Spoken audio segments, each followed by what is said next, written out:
पहले जो हमारी डिमांड्स थी, देश के नौजवानों की डिमांड्स थी, राहुल जी ने उन डिमांड्स को हर मंच पर रखा। वो डिमांड्स में से एक आज पूरी हुई है कि वो सिंबल चला गया, वो प्रतीक चला गया। लेकिन जो 20 जुलाई को हिंसा हुई, उस हिंसा की जिम्मेदारी तय करना आवश्यक है।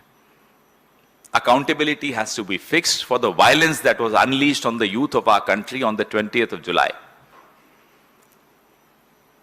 प्रधानमंत्री जो कि अब आगे बढ़ बढ़ के अपनी दोस्ती, और मैं तो बड़ा हैरान हुआ आज देखकर, इस बात का जश्न मनाया जा रहा है भारतीय जनता पार्टी द्वारा कि प्रधानमंत्री की रील्स पे उनको बहुत गालियां मिली। इस बात का भी जश्न है कि साहब 303 मिलियन। अब गालियों का जश्न अगर कोई पार्टी मनाने शुरू कर दे, कोई सरकार मनाना शुरू कर दे, तो आप समझ लीजिए कि उस सरकार कितने दिन बचे हैं उस सरकार के। इसी में खुश हैं कि साहब एंगेजमेंट हो गई। साहब वो टिप्पणियां तो पढ़ लेते नीचे, वो एंगेजमेंट्स क्या थी? ऐसी भद्दी गालियां थी जो हम यहां बोल नहीं पाते। हमें सुनकर देखकर बुरा भी लग रहा था कि ये देश के प्रधानमंत्री का इकबाल हो गया, ये उनकी हालत हो गई। तो ये प्रधानमंत्री को माफी भी मांगनी बहुत जरूरी है, ना केवल जो हिंसा हुई 20 जुलाई की उसके लिए, ना केवल उन 93 आत्महत्याओं के लिए जो पिछले 5 साल में हुई हैं, जो 21 आत्महत्याएं पिछले कुछ महीनों में हुई हैं, और जो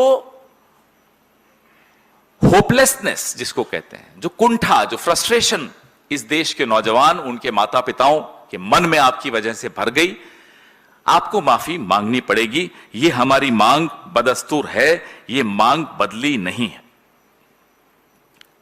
कोई इस गलतफहमी में न रहे।